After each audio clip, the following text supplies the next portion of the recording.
ईस्वी तक। ईस्वी को हम एडी भी लिख सकते हैं, मतलब एनो डोमिनी।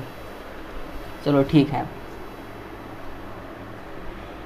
तो मिडाइवल हिस्ट्री स्टार्ट हुई थी अरबों के आक्रमण से। तो चलो हम बाकायदा आप नोट्स भी बनाते जाइए साथ साथ में।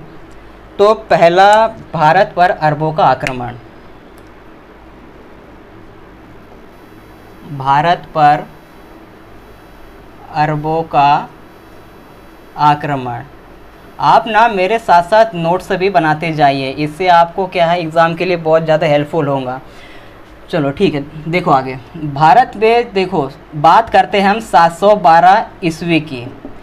इस टाइम में एक शासक था जिसका नाम था मोहम्मद बिन कासिम। इसने सबसे पहला अरब सफल आक्रमण 712 एडी में किया था। वो भी किस पर किया था? वो किया था अपना जो सिंध का राजा था दाहिर, उस पर किया था। इसने किया था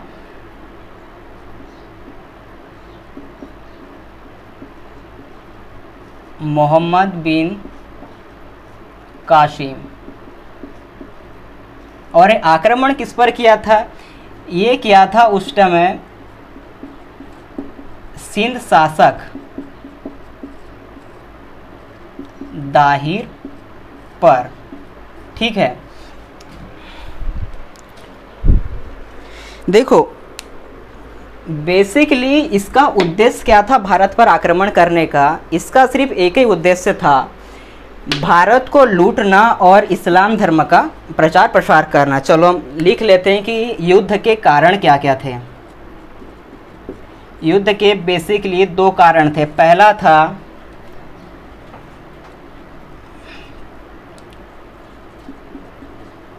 भारत को लूटना और दूसरा कारण था इस्लाम धर्म का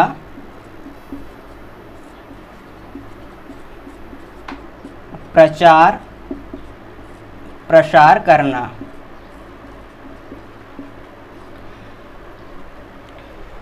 तो ठीक है दोस्तों, अब हम इसके बाद स्टार्ट करेंगे।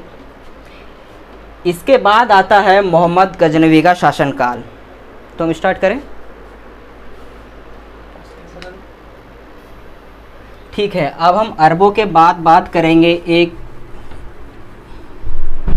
बहुत ही शक्तिशाली राज्य की, वो भी गजनी साम्राज्य की हम बात करेंगे। चलो ठीक है।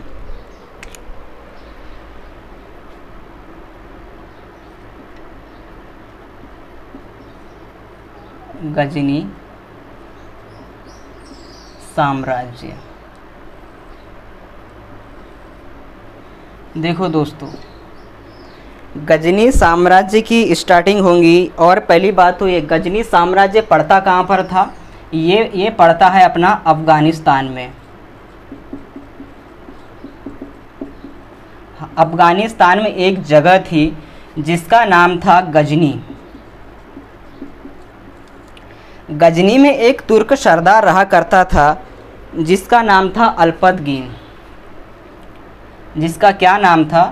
उसका नाम था अल्पतगीन।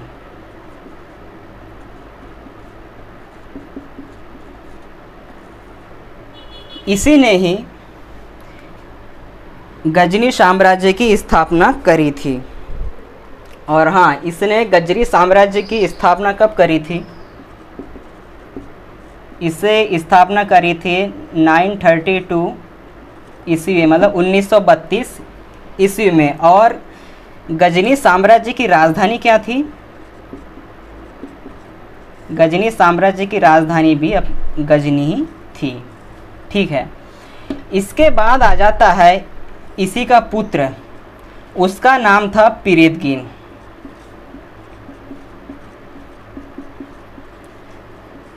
पिरीदगीन खैर उतना ज़्यादा शक्तिशाली शासक तो नहीं कहा जा सकता इसको, लेकिन फिर भी इसी के समय काल में पहली बार भारत पर गजनी का आक्रमण हुआ था। और हाँ, पहली बात तो हमको टाइम पीरियड इन लोगों के बहुत जानना ज़रूरी है कि इनका टाइम पीरियड कहाँ से लेकर कहाँ तक था। तो इसका टाइम पीरियड था 972 ईस्वी से लेकर, ठीक है, आवाज़ तो आ रही है इसी, 972 ईस्वी से लेके 977 ईस्वी तक इसका टाइम पीरियड था। खैर वैसे ये तो अपने को जानकारी चाहिए कि अपनी गजनी साम्राज्य की स्टार्टिंग कहाँ से हुई थी, लेकिन इसके बाद जो शासक आएंगे वो बहुत ज़्यादा महत्वपूर्ण है। तो देखिए, अल्पतगीन का एक गुलाम और एक दामाद था जिसका नाम था सुबुक्तगीन। सुबुक्तगीन सुबुक्तगीन का एक पुत्र था, उसका नाम था मोहम्मद गजनी। मोहम्मद गजनी। तो हम स्टार्ट करते हैं मोहम्मद गजनवी से। किसका उद्देश्य क्या था और इसने भारत पर कितनी बार आक्रमण किए, ये सब पूरा बकायदा। और हाँ, आप साथों साथ लिखते भी जाइएगा क्योंकि नोट्स बनाना बहुत ज़रूरी रहता है। जब तक आप नोट्स बनाओगे नहीं तब तक कुछ समझ में आएगा भी नहीं। तो चलो ठीक है, हम अब बात करते हैं मोहम्मद गजनवी की।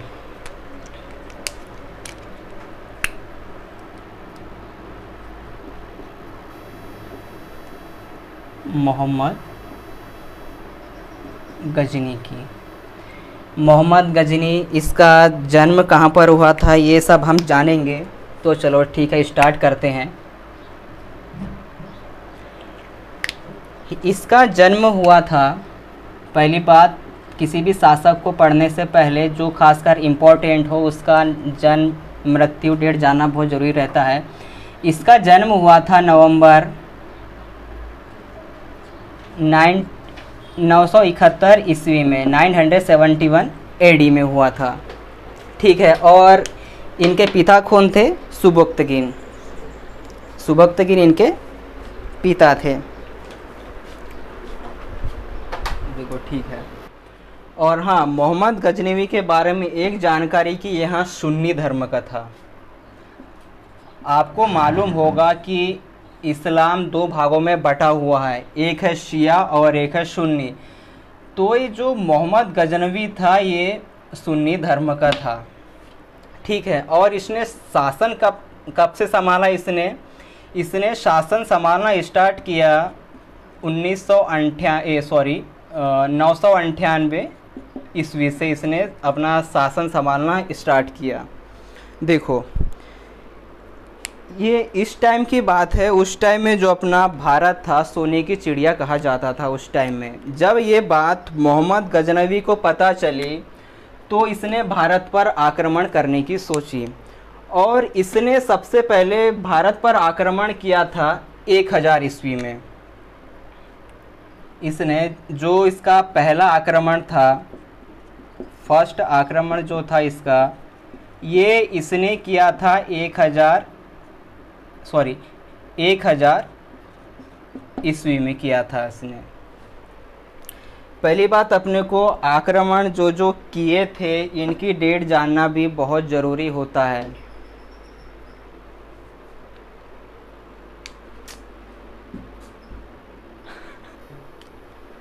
और इसने जो फर्स्ट आक्रमण जो किया था वो किया था 1000 ईस्वी में। और कहाँ पर किया था? वो किया था पेशावर पर, जो अभी फ़िलहाल कहाँ पर है, जो अभी पाकिस्तान में पड़ता है, पेशावर। देखो, बेसिकली इसका मकसद था कि भारत को लूटना और अपने साम्राज्य को शक्तिशाली या फिर संपन्न साम्राज्य बनाना। ठीक है, इसका एक और आक्रमण है। हम आप बात करते हैं सेकेंड आक्रमण की। ये थोड़ा सा इम्पोर्टेंट है क्योंकि देखो, ये इसने किया था 1001 ईस्वी में। और किसके ऊपर किया था? एक शाही वंश था और वहाँ का राजा था जयपाल। आपने नाम भी सुना होगा जयपाल का। ये उसके विरुद्ध इसने किया था। इसके देखो, इसने टोटल भारत पर 17 आक्रमण किए थे। ये पूछा जाता है कि कभी इसने भारत पर राज किया था? नहीं किया था। इसका मकसद था सिर्फ भारत को लूटना। और ये भी कहा जाता है कि ये भारत पर आक्रमण सिर्फ गर्मी के टाइम ही करता था। गर्मी के दिनों में ही भारत पर आक्रमण करता था। क्यों? क्योंकि ये जब ये पंजाब के रास्ते आता था, क्योंकि वो बेसिकली बाढ़ के समय नदियों से तो नहीं आ सकता था पार करके पंजाब में, इसलिए ये हमेशा गर्मी के समय में ही भारत पर आक्रमण किया करता था। और इसके बाद एक और आक्रमण है, हम वैसे तो पूरे नहीं पढ़ेंगे 17 के 17, बेसिकली जो इम्पोर्टेंट है हम वही आक्रमण यहाँ पे देखेंगे। इसका एक आक्रमण आता है, इसके 3rd नंबर का जो होता है 1005 ईस्वी में भटिंडा पर।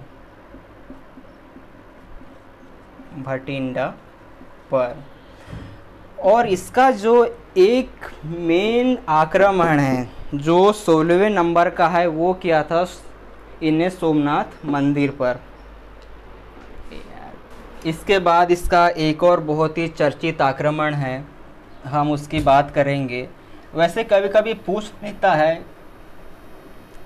इनकी डेट आक्रमण की, वैसे तो अक्सर नहीं पूछता है, फिर भी आजकल क्या भरोसा पूछ ले एग्ज़ाम में। चलो ठीक है, हम बात करेंगे इसके 9th नंबर के आक्रमण की। यह बहुत फेमस था और ये किया था इन्होंने 1009 ईस्वी में। एक राजा था, उसका नाम था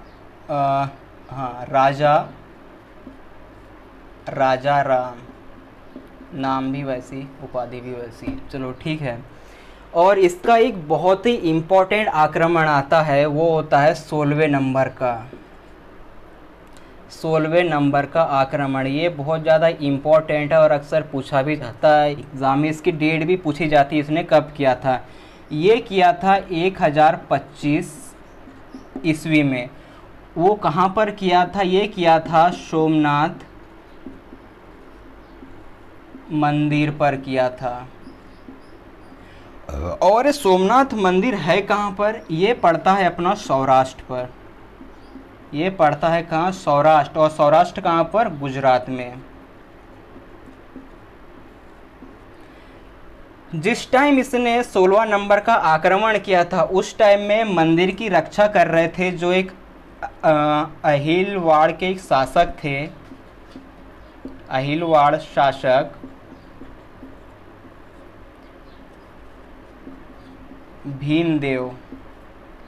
भीमदेव उस मंदिर की रक्षा कर रहे थे। ये कहा जाता है कि इस आक्रमण से मोहम्मद गजनी को अपार संपदा हाथ लगी थी और कम से कम इसे 20 लाख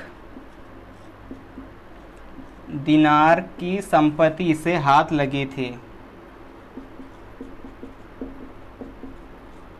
संपत्ति हाथ लगी थी।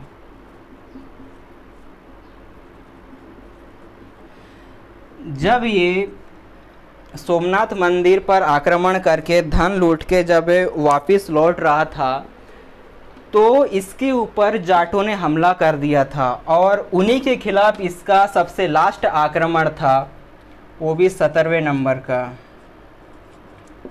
और इसकी डेट क्या है ये तो आप भी जानते होंगे, 1027 ईस्वी। और ये किनके खिलाफ था? ये था जाटों के विरुद्ध। बेसिकली इसके कुछ इम्पोर्टेंट आक्रमण हैं जो अक्सर पूछे जाते हैं। हाँ, और एक बात कि यहाँ जो मोहम्मद गजनी था, ये सुल्तान की उपाधि धारण करने वाला भारत का पहला सुल्तान था। क्या मतलब? ये सुल्तान की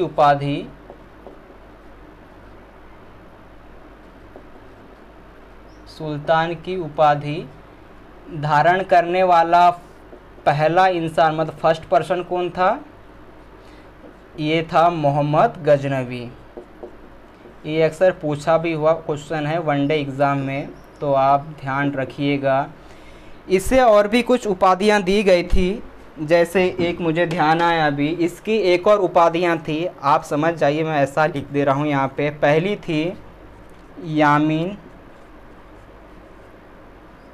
उद दौला, और इसे एक और उपाधि थी यामीन उल उल्लात की, और यहाँ उपाधि दी थी उस टाइम में एक जो इराक में एक जगह है, मतलब इराक की राजधानी कह सकते हैं बगदाद, वहाँ के सुल्तान ने इसे ये उपाधियाँ दी थी। अब हम बात करते हैं कि इसके दरबार में कौन कौन से विद्वान रहा करते थे।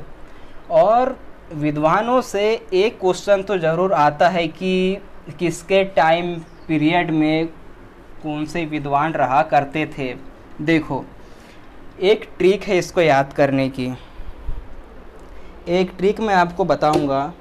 बेसिकली देखो, आपने नाम सुना होगा फूफा।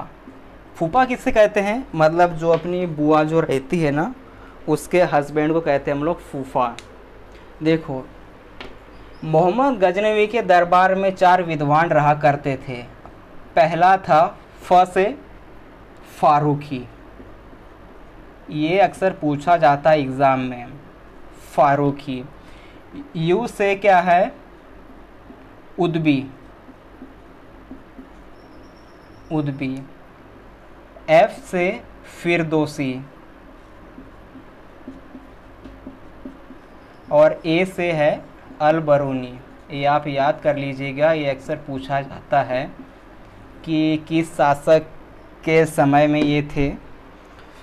चलो ठीक है, आप नोट कर लीजिएगा। हाँ, और हम मोहम्मद गजनवी की मृत्यु की बात करी जाए तो इसकी मृत्यु हुई थी 1030 ईस्वी में। और इस कहा जाता है कि इसकी मृत्यु का जो रीज़न था वो था मलेरिया। इसकी जो मृत्यु हुई थी वो मलेरिया की वजह से हुई थी। चलो ठीक है, तो आज हमने पूरा कवर किया टॉपिक मोहम्मद गजनी, तो आप थोड़ा सा देख लीजिएगा। चलो ठीक है।